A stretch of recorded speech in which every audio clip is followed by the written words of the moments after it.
আমরা আমাদের মঞ্চের সম্মানীয় অতিথিদের প্রথমেই বরণ পর্ব সেরে নিচ্ছি, তারপরে প্রদীপ প্রজ্বলন এবং বৃক্ষে জল সিঞ্চনের প্রোগ্রামটি হবে। আজকের আমাদের সম্মানীয় প্রবীণ নাট্য ব্যক্তিত্ব শ্রী যুগজিৎ নন্দ মহাশয়কে বরণ করে নিচ্ছেন সংস্থার পক্ষ থেকে শ্রী সুজিত দাস। মেমেন্টো উত্তরীয় দিয়ে বরণ করে নিচ্ছেন যুগজিৎ নন্দ মহাশয়কে শ্রী সুজিত দাস, আর সহায়তা করছেন শ্রীমতী আনিশা মিদ্যা দাস মহাশয়া।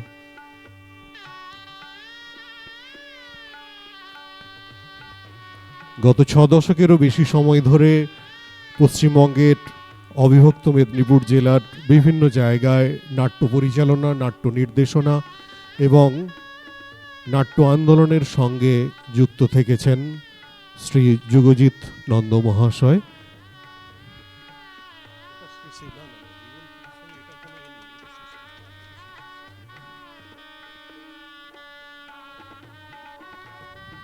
এরপরে আমরা বরণ করে নেব আজকের প্রধান অতিথি ডক্টর হৈমন্তী চট্টোপাধ্যায়। বরুণাংশু, বাপন দাস এবং সংকল্প এরা আপনাদের সহযোগিতা করছে। সমস্ত বৃক্ষই আমাদের সুশীতল ছায়া দান করে, আমরা একটু সহিষ্ণু হই, সহিষ্ণুতা লাভও করি।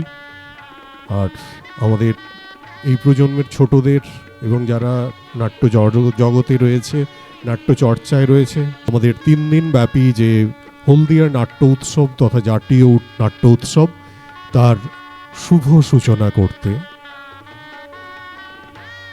হলদিয়াতে এই প্রথম জাতীয় নাট্য উৎসব অনুষ্ঠিত হচ্ছে। আমাদের পূর্ব মেদিনীপুর জেলার তমলুক, কোলাঘাট, মেছেদা, মহিষাদল, হলদিয়াতে নাট্য উৎসব হয়ে থাকে, কিন্তু হলদিয়া শিল্প উপনগরী হলদিয়া টাউনশিপে এই প্রথম জাতীয় নাট্য উৎসব অনুষ্ঠিত হতে চলেছে।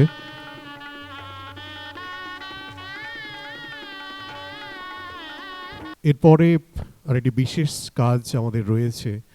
সংসপ্তকের জন্মদাতা, যিনি এতদিন সংসপ্তককে লালন করে এসেছেন, সংসপ্তকের প্রাণপুরুষ শ্রী যুগজিৎ নন্দ মহাশয়কে জীবন কৃতি সম্মান প্রদর্শন। আমরা প্রতিদিনের যে আমাদের রাজ্যব্যাপী যে সর্বভারতীয় দৈনিকগুলি চলে, হয়তো সেগুলিতে সেভাবে তার খবর নিয়ে আর্টিকেল প্রকাশিত হয় না, হয়েছে কিন্তু সেভাবে হয়তো হয়নি। কলকাতার কর্চা নিয়ে যেভাবে আলোচনা হয় সারা রাজ্যব্যাপী হয়তো সেভাবে হয়নি, কিন্তু পশ্চিমবঙ্গের সমগ্র পশ্চিমাঞ্চল ব্যাপী এক বিরাট ভৌগোলিক সীমানার তিনি তার পরিচিতি বহন করে চলেছেন দীর্ঘ 6 দশকেরও বেশি সময় ধরে। স্বাধীনতারও, ভারতের স্বাধীনতারও প্রায় 7-8 বছর আগে তার জন্ম আমাদের এই পূর্ব মেদিনীপুরেরই এগরা মহকুমার এরেন্দা গ্রামে। সেখান থেকে পড়াশুনো পশ্চিম মেদিনীপুরেরই আরেকটি স্কুল, সেই সময় ছিল অবিভক্ত মেদিনীপুর, সেখান থেকে কাঁথি কলেজ, মেদিনীপুর কলেজ, কলকাতা বিশ্ববিদ্যালয়, ভাষা, বাংলা ভাষা ও সাহিত্যে যিনি MA পাস করেন, তারপরে বিএড। পশ্চিম মেদিনীপুরেরই সবংয়ের একটি ছোট্ট স্কুলে যার শিক্ষকতার জীবন শুরু হয়, তারপর সেখান থেকে আরও একটি স্কুল। কিন্তু এর মাঝখানে 1944 সাল নাগাদ সীতা নাটকের লব চরিত্রের ভূমিকায় অভিনয়ের মধ্য দিয়ে প্রথম মঞ্চে প্রবেশ করেন শিশু যুগজিৎ নন্দ মহাশয় বাবার হাত ধরে। তারপর থেকে কয়েকশো নাটক লেখা, কয়েকশো নাটকের নির্দেশনা, পরিচালনা, এবং সেই সময় মেদিনীপুরে যে লোকসংস্কৃতির শিল্পটি একদম প্রচারের আলো পেয়েছিল তা হলো যাত্রা। সেই যাত্রাতেও তিনি একটি উল্লেখযোগ্য ভূমিকা গ্রহণ করেছেন। সেই ওয়ার্কশপ বা সেমিনারগুলিতে প্রধান ভূমিকা নিয়েছেন, কখনো বা উদ্যোক্তাদের সাহায্য করেছেন একটি নাটক বা যাত্রা মঞ্চস্থ করতে। ব্যক্তিগতভাবে আমি আমার কর্মজীবনের পূর্ব মেদিনীপুর এবং পশ্চিম মেদিনীপুরের সীমানাবর্তী দাঁতন, পটাশপুর, সবং, ভগবানপুর এইসব অঞ্চলে 7 বছর কাটিয়েছিলাম। তখনই শুনেছিলাম স্যারের নাম এবং খ্যাতির কথা। আর আজকে যে সংসপ্তক যে চেহারায় এসে পৌঁছেছে, পথনাটক বা পথনাটিকা নিয়ে সারা পশ্চিমবঙ্গের পথে ঘাটে মাঠে তারা অজস্র স্ট্রো করে বেরিয়েছেন। মিত্সবিশি থেকে স্যার বললেন, মিস্টার অমর ভৌমিক, সংসপ্তক প্রায় 1000-এর মতো পথনাটক করে ফেলেছে। সেই পথনাটকের স্ক্রিপ্টটা লেখেন কিন্তু যুগজিৎ নন্দ মহাশয়। এটা একটা অবাক করা বিষয়, এই 87 ঊর্ধ্ব মানুষটি এখনো পর্যন্ত কলম চালিয়ে যান। ঠিক কোমরের ওপরে একটা টিউমার এখনো পর্যন্ত রয়েছে, যে জন্য চিত হয়ে শুতে পারেন না, উপুড় হয়ে বা পাশ ফিরে শুতে হয়, কিন্তু তাতে কলম থেমে থাকেনি। আজকের যে কোনো বিষয় নিয়ে যদি পথনাটিকা লিখতে বলা হয়, ঠিক 36 ঘন্টা বা 48 ঘন্টায় একটা স্ক্রিপ্ট রেডি, এবং সেটা পিডিএফ ফর্মে তার ছেলের কাছে চলে আসে। এবং যারা জুনিয়র কুশীলবেরা আছে তারাও একেবারে উৎসাহে সেই নাটক মঞ্চস্থ করার জন্য লেগে পড়ে। সেটা পরিবেশ দূষণ হতে পারে, সেটা ফায়ার অ্যান্ড সেফটি হতে পারে, সেটা চাইল্ড অ্যাবিউজ হতে পারে, ড্রাগ অ্যাবিউজ হতে পারে, যে কোনো ধরনের যা কিছু হতে পারে উনি কিন্তু সেটা করে চলেছেন। আর সেটা মঞ্চস্থ করছে কারা? যারা Netflix, YouTube, WhatsApp, Twitter, Instagram নিয়ে ব্যস্ত এই প্রজন্মের যারা, তারাও কিন্তু সম্মোহিত হচ্ছে ওই 90 ছুঁই ছুঁই একজন প্রবীণ মানুষের লেখা নাটকে। কোথাও যুগজিৎ বাবু আপ্রাণ এখনো চেষ্টা করছেন একটা সেতু বন্ধন করতে, যারা এই প্রজন্মের একদম ছোটরা রয়েছে তাদের হাতে ব্যাটনটা দিতে, যাতে করে আরো 50 বছর, 60 বছর, 100 বছর সংসপ্তকের মাধ্যমে বেলদার এই প্রবীণ মানুষটি নাট্যচর্চাটা ছড়িয়ে দিতে চাইছেন।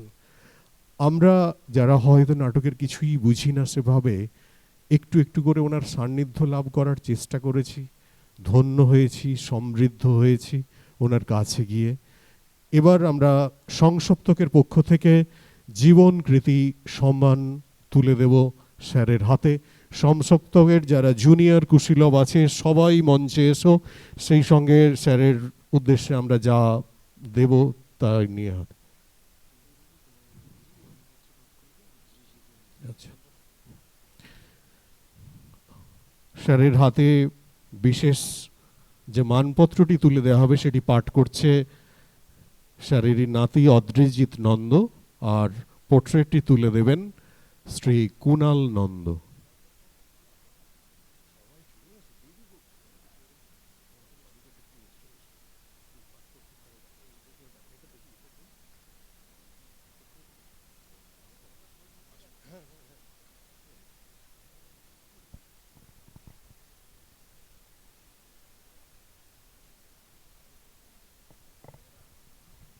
সংসপ্তক পরিবারের প্রায় সকল সদস্য, যিনি 60 যিনি 20-র নিচে বা 50 সবাই মঞ্চে এসেছেন। আর স্যারের উদ্দেশ্যে তৈরি করা একটি বিশেষ অঙ্কনের ফটো ফ্রেম তুলে দেবেন সংসপ্তকের এই মুহূর্তের কর্ণধার শ্রী কুণাল নন্দ মহাশয়। আচ্ছা, আপনি আসুন।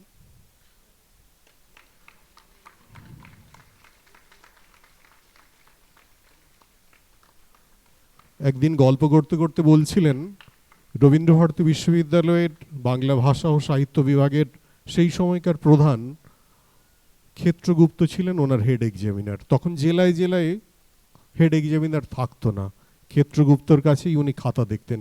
ক্ষেত্রগুপ্তের আরেকটা পরিচয়, এই মুহূর্তের সাহিত্যিক প্রচেত গুপ্তের বাবা, আর ক্ষেত্রগুপ্ত পরে উপাচার্যও হয়েছিলেন। তো বাংলা ভাষা এবং বাংলা ব্যাকরণ নিয়েও অজস্র কাজকর্ম করেছেন। স্যারের কৃতি ছাত্রছাত্রীরা সারা পৃথিবী ভ্রমণ করছেন কর্মজগতে। তার মধ্যে সাহিত্যিক ভগীরথ মিশ্রও যেরকম রয়েছেন, কৃতি অধ্যাপক ডক্টর বিনায়ক মিশ্রও রয়েছেন, অজস্র সম্মানে পুরস্কৃত হয়েছেন। আমাদের সামনে সেই মহীরুহ রয়েছেন শ্রী যুগজিৎ নন্দ। আর আমাদের একটি ছোট্ট লেখা রয়েছে স্যারের উদ্দেশ্যে, যেটি পাঠ করবে মেঘ অদ্রিজিৎ নন্দ।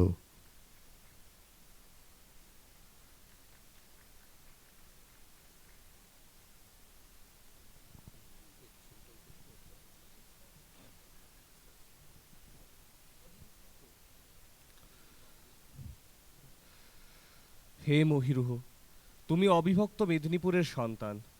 তোমারই শিরে শোভা পায় জীবনকৃতির সম্মান।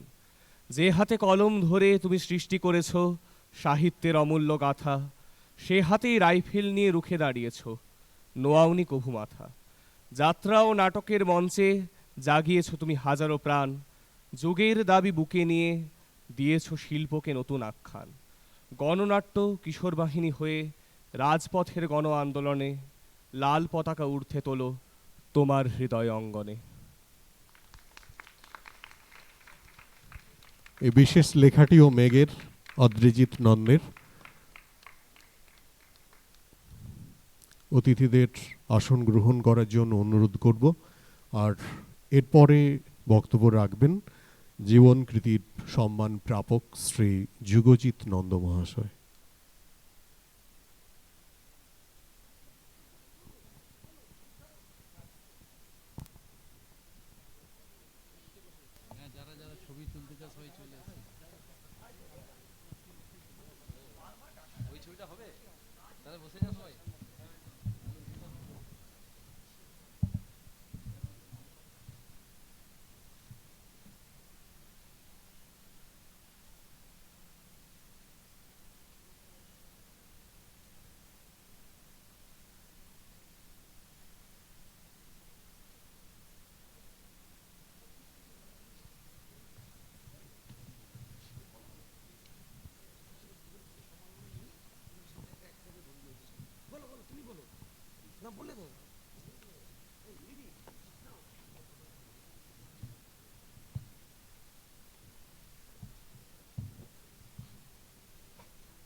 না,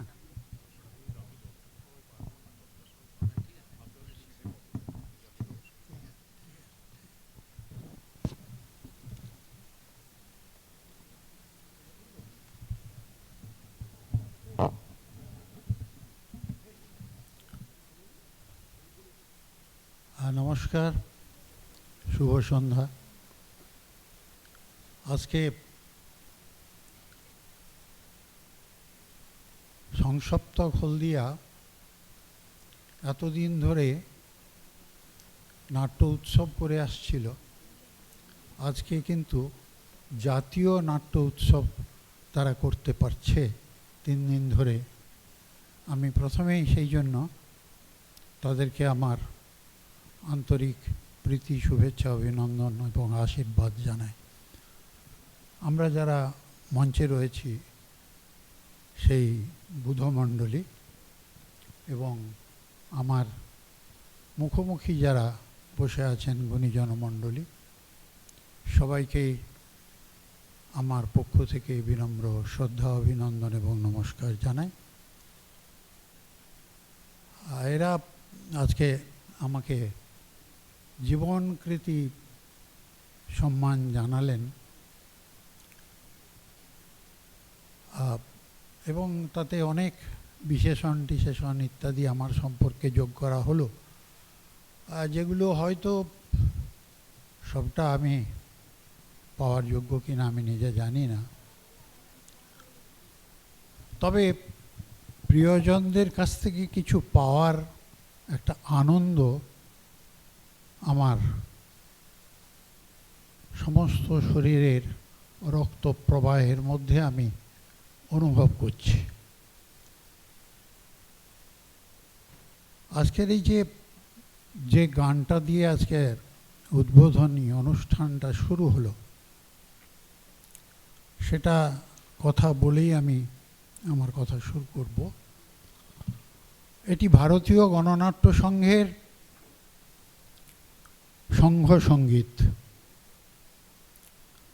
যার মধ্যে এই নাটক কেন করব, কি নাটক করব, কিভাবে করব, সব কথা বলা আছে।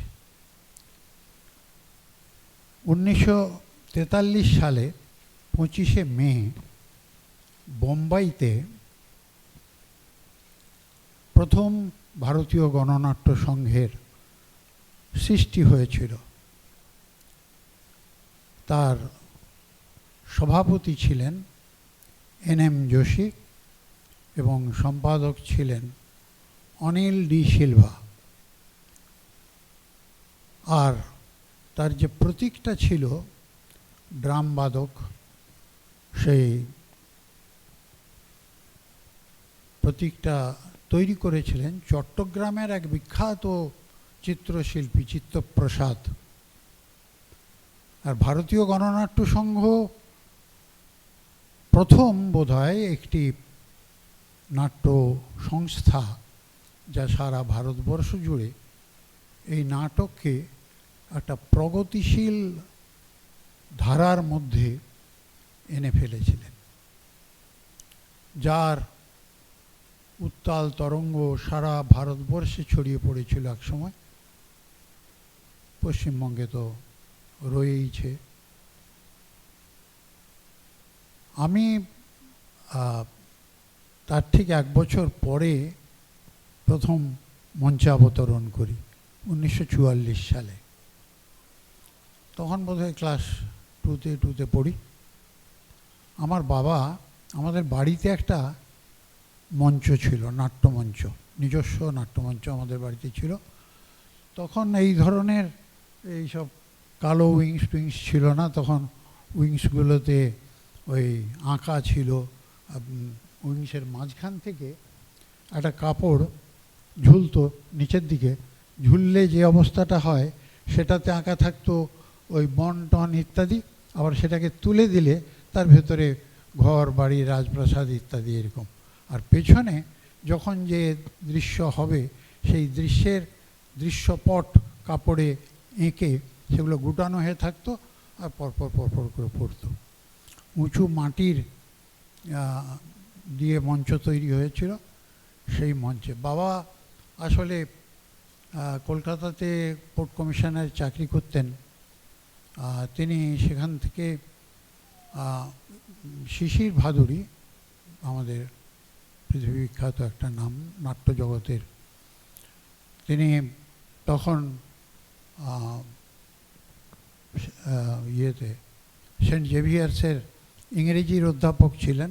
চাকরি ছেড়ে দিয়ে তিনি পুরোপুরি সময়ের জন্য নাটকে চলে আসেন এবং এখন যেটা স্টার থিয়েটার, তখন তার নাম ছিল নবনাট্য মন্দির। সেই নবনাট্য মন্দিরে বাবা শিশির ভাদুড়ীর সঙ্গে দীর্ঘদিন অভিনয় করেছেন। পরবর্তীকালে তখন হয়তো মানে সাধারণত পুরুষ অভিনেতারা মহিলা চরিত্রে অভিনয় করতেন। পরবর্তীকালে ওই রেড লাইট এরিয়ার থেকে মহিলারা এসেছিলেন। তার মধ্যে বিশিষ্ট মানে যিনি ছিলেন তার নাম আপনারা সকলেই জানেন, নটি বিনোদিনী দাসী। সেই বিনোদিনী ছিলেন তখন সেই নবনাট্য মন্দিরে। সেই সময় এক পাঞ্জাবি নাট্যপ্রেমী মানুষ গুরমুখ সিং, তিনি ওই নবনাট্য মন্দিরটাকে কিনে নেন। কিনে নিয়ে, আসলে কিনে নেওয়ার অর্থ হচ্ছে তিনি ওই বিনোদিনীকে ভালোবাসতেন এবং তিনি ওই বিনোদিনীকে বিবাহ করবেন এবং তার নামেই থিয়েটারটা করবেন। এই নবনাট্য মন্দিরটা বাদ দিয়ে বিনোদিনী থিয়েটার এই নাম হবে। কিন্তু তখনকার দিনের যে সমাজ ব্যবস্থা ছিল, সেই সমাজ ব্যবস্থাতে একজন রেড লাইট এরিয়ার মেয়ের নামে নাট্যমঞ্চ হবে, সেখানে অভিনয় করবেন যারা, তারা সেই জায়গাটা ঠিক পছন্দ করলেন না, তারা সবাই ছেড়ে যেতে চাইলেন। তখন শিশিরবাবু এই যুক্তিটা দিলেন যে এক কাজ করো, তোমাদের তো এই যে নাট্যদল, এই নাট্যদলের স্টার হচ্ছে গিয়ে বিনোদিনী, অতএব এই বিনোদিনীকে উদ্দেশ্য করেই এই জায়গা থিয়েটারের নাম দাও স্টার থিয়েটার। সেই থেকে স্টার থিয়েটার নাম হলো। তারপর সেখান থেকে তিনি চলে গেলেন অন্য জায়গায়, সে অন্য ব্যাপার। পরবর্তীকালে বাবা চলে এলেন শিক্ষকতা করতে কলকাতা ছেড়ে। সেখান থেকেই আমাদের নাট্যজীবন শুরু। মানে আমাদের পরিবারের আত্মীয় পরিজন যত ছিল, আমি মানে আমার কাকারা, আমাদের ভগ্নিপতিরা, আমাদের মানে আরও যারা পিসেমশাই টিসেমশাই যারা ছিলেন, সবাইকে নিয়ে বছরে একবার করে 3 দিন 4 দিন ধরে নাটক হতো। এবং সেই নাটক পরিচালনা দায়িত্বে ছিলেন বাবা। তা আমার সেই প্রথম নাটক 1944 সালে সীতা নাটক, যোগেশ চৌধুরীর লেখা সীতা, সেই সীতা নাটকে আমি লব চরিত্রে অভিনয় করেছিলাম। কারণ তখনকার দিনে ওই পৌরাণিক নাটক টাটক একটু বেশি হতো। আমাদের নাটকের ইতিহাসটা যদি আমরা একটু পেছনের দিকে যাই, তাহলে দেখব যে নাট্য সৃষ্টি হয়েছিল কিন্তু আমাদের যে সারা পৃথিবীতে 4টি মহাকাব্য আছে, রামায়ণ, মহাভারত, ইলিয়াড, ওডিসি, আমাদের এই রামায়ণ মহাভারত থেকে কাহিনী নিয়ে সংস্কৃত নাট্যকারেরা ভাস, অশ্বঘোষ, ভবভূতি, এরা সব ওই কাহিনী নিয়ে নাটকগুলো তৈরি করতেন, সংস্কৃত নাটক তখনকার দিনে। আর এই যে নাটকের বইগুলো দেখবেন, নাটকের বইয়ের আগে প্রিন্টেড বই যে সমস্ত পাওয়া যায়, তাতে আগে থাকতো চরিত্রলিপি, তার প্রথম পৃষ্ঠাটায় চরিত্রলিপি, এবং সেই চরিত্রলিপি কথাটা উপরে লেখা থাকতো। তখনকার দিনে কিন্তু লেখা হলো পরবর্তীকালে কুশীলব। এই আমাদের আমার প্রিয়ভাজন যে সঞ্চালক আজকের কৃষ্ণেন্দু, তিনি বলছিলেন কুশীলবের কথা। তো সেই কুশীলব কথাটা এসেছে কিন্তু ওই রামায়ণের লবকুশ থেকে এটা এসেছে। এইরকম কিছু কিছু জিনিস নাটকে এসেছে যেগুলো খুব, যেমন আমি আরেকটা কথা বলি, গ্রিন রুম। নাটকের সঙ্গে একটা গ্রিন রুম থাকে, যেখানে অভিনেতা অভিনেত্রীরা মেকআপ টেকআপ নেন, সেটাকে গ্রিন রুম। কেন গ্রিন রুম বলা হয়? সেটা কেন রেড রুম নয়? সেটা কেন ব্লু রুম নয়? আসলে এটা একেবারে প্রাচীনকালে সেখানে ওই নাটকের যারা অভিনেতা অভিনেত্রী, তারা ওই উজ্জ্বল আলোতে অনেকক্ষণ ধরে মঞ্চে থাকতেন বলে তাদের ওই চোখটাকে একটু মানে বিশ্রাম দেওয়ার জন্য সেই যেখানটাতে তারা অভিনয় মেকআপ টেকআপ নিতেন, সেই জায়গাটা পুরো ঘরটাই গ্রিন মানে সবুজ করে রাখা হতো। সবুজটা চোখের পক্ষে একটু সুদিং একটা কালার, সেই সুদিং কালারটা, সেই জন্য সেটা গ্রিন করে রাখা হতো। আর তারপর থেকেই সেই ঘরের নাম হয়ে গেল, যেখানে সাজঘর, সেই সাজঘরের নাম হয়ে গেল গ্রিন রুম। এভাবে নাটকের বহু উত্থান পতন আছে আমাদের। তারপরে আমরা বর্তমান যুগে এলাম, যেখানে এখন আবার মানে সেই মঞ্চ নাটক, প্রসেনিয়াম ড্রামার থেকে আমরা ধীরে ধীরে এখন পথনাটক, অন্তরঙ্গ নাটক ইত্যাদি বহু তার বিভাজন হয়েছে, বিভিন্ন ফর্ম পাল্টেছে, তার কন্টেন্ট পাল্টেছে। কিন্তু একটা জিনিস, নাটক এই কথাটা, এটা যে সংস্কৃত নৃত্য শব্দ থেকে এসেছে, যাই হোক, তো সেটার মূল উদ্দেশ্য ছিল তার মধ্যে নৃত্য, গীত এবং অভিনয় সব কিছু দিয়ে এটা করা। এই যে জায়গাটা, এটা কেবলমাত্র নাটকের জন্য বা বিনোদনের জন্য নাটক তা না। একেবারে প্রথম যুগ থেকেই নাটক ছিল সমাজ পরিবর্তনের জন্য একটা বিশেষ শিক্ষা প্রতিষ্ঠান। এর সেই জায়গাটা থেকে এখন আমরা যেটা বলি যে সমাজ পরিবর্তনের হাতিয়ার আমরা বলি, সমাজ পরিবর্তনের কথা বলে নাটক, সমাজ পরিবর্তনের কথা বলবে। যে নাটক সমাজ পরিবর্তনের কথা বলে না, শুধু বিনোদনের কথা বলে, সেটা নাটক বলে আমরা মনে করি না। ভারতীয় গণনাট্য সংঘ সেই আদর্শকে নিয়ে সারা ভারতবর্ষে তারা শাখাগুলো তৈরি করেছিলেন। আজকের যে হলদিয়া সংসপ্তক, এই সংসপ্তক নামটাও আমারই দেওয়া। তো লড়াই করা নাটক, ওই বলছিলেন শুভদীপ বলছিলেন যে না খেয়ে খালি পেটে ঘাম ঝরিয়ে কত কষ্ট করে রিহার্সাল করতে হয়, মানে অনুশীলন করতে হয়। সেই অনুশীলন করে তবে যে সেটা আপনাদের সামনে তারা হাজির করে। সেই কষ্ট, সেই সাধনা যদি না থাকে তাহলে কিন্তু সে নাটক সফল হবে না। আমি ওই মঞ্চে উঠলে মেরে দেবো, ডায়লগ বলে দিন, তাহলে সে নাটক হবে না, আর সে অভিনেতাও নয়। সেই জন্যই অনুশীলন, রিহার্সালটার জন্য দরকার, প্রচুর দরকার।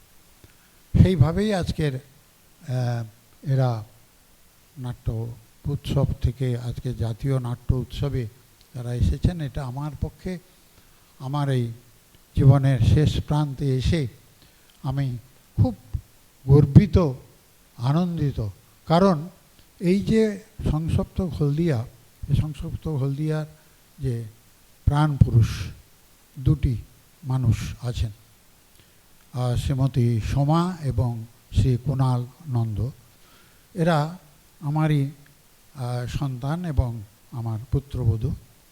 এরা কি ধরনের পরিশ্রম করে এবং তারপরে ঠিক পরম্পরাটা কীরকমভাবে এসে গেছে, আমার নাতিরাও এসে গেছে নাট্য মঞ্চে। এই মেঘ, ভোর, রোদ্দুর, অর্কজিৎ, অভ্রজিৎ, অদ্রিজিৎ সকলের বড়। তো এরাও চলে এসেছে। তার মানে কি, আমার বাবা অভিনয় করতেন, আমরা করেছি, আবার আমার ছেলেরা করছে, তার ছেলেরা করছে। এই প্রবহমান ধারাটা, এটা শুধু এই পরিবারের কথা নয়, এই প্রবহমান ধারাটা আমাদের সমাজ ব্যবস্থার মধ্যে থাকতে হবে। আজকের যারা এই হলদিয়ার সংসপ্তকের যারা ক্ষুদে শিল্পীরা, তাদের মধ্যেও এই বীজটা উপ্ত হয়ে যাচ্ছে। এইটা একদিন মহিরুহে পরিণত হবে। এইভাবেই কিন্তু নাটক এগিয়ে চলবে। নাটক কিন্তু মানে হঠাৎ করে কোথাও থেকে এসে পড়েনি আকাশ থেকে। এর নাটক হচ্ছে গিয়ে মানুষের জীবনের একটি প্রবহমান ধারা এবং প্রতিবাদের প্রবহমান ধারা। তো সেই উৎসব আজকে শুরু হচ্ছে। আপনারা এসেছেন, নাটক দেখবেন। আর আজকের সেই সুদূর কাশ্মীর থেকে আমাদের একদম মানে চূড়ায়, ভারতবর্ষের মুকুট যেটাকে আমরা বলি কাশ্মীর, সেই জম্মু কাশ্মীর থেকে এসেছেন। সেই নাটক মঞ্চস্থ হবে এবং বাকি 2 দিন ধরে আগামীকাল এবং আগামী পরশুও নাটকগুলি হবে। সংসপ্তকের নাটকটা 3য় দিন আছে, 3rd ডেতে। ওদের ওই নাটকের নামটা হচ্ছে ভগিনী সেনা। সেটিও কিন্তু এই পূর্ব মেদিনীপুর এখন হয়েছে, অর্থাৎ মেদিনীপুরের এই পূর্ব প্রান্তে, অবিভক্ত মেদিনীপুরের পূর্ব প্রান্তে যে মানে ব্রিটিশ রাজশক্তির বিরুদ্ধে যে নারীরা কিভাবে বিদ্রোহ করেছিল, কিভাবে তারা সংগ্রামটা করেছিল, কিভাবে স্বাধীনতার যুদ্ধে তারা যোগ দিয়েছিল, সেই কথাই তার মূল বিষয়বস্তু। এই সমস্ত জিনিস আছে, এগুলো আপনারা সবাই এসে দেখবেন। আর আরও যারা আজকে আসেননি তাদেরকে আবার সবাই আসতে বলবেন, আত্মীয় স্বজন সবাই আত্মীয় পরিবৃত হয়ে এখানে আসুন, নাটক দেখুন। তাহলেই পরে এদের এই যে নাট্যোৎসব করা, জাতীয় নাট্যোৎসবে আজকে যেটা রূপ পেয়েছে, এই করাটা সার্থক হবে। তা নইলে ওই নাটক ওই বাইরে বাইরে গিয়ে করার যে প্রচেষ্টা ওরা চালায়, সে প্রচেষ্টাগুলো তো থাকবেই। আপনারা আসলে, আপনারা দেখলে, নাটক যদি দেখার লোক না থাকে তাহলে পরে নাটক কার কাছে করা হবে? আর এই যে আপনারা যে নাটকগুলো দেখবেন, তার থেকেই তো আপনারা নিজেদের মনের শক্তিটা পাবেন যে এই সমাজের যে সমস্ত অবক্ষয়ী ব্যবস্থাপনা আছে তার বিরুদ্ধে প্রতিবাদ করার। এটা প্রতিবাদের ভাষা, নাটক প্রতিবাদের ভাষা শেখায় আমাদের। তা সেই প্রতিবাদের ভাষা শিক্ষার যে নাট্যস্থল, আজকে সেটা জাতীয় নাট্য উৎসবে পরিণত হয়েছে। সেই জায়গাতেই আপনারা এসেছেন, আপনাদের অসংখ্য ধন্যবাদ। সবাইকে আমার বিনম্র শ্রদ্ধা অভিনন্দন নমস্কার জানিয়ে কথা শেষ করছি। নমস্কার।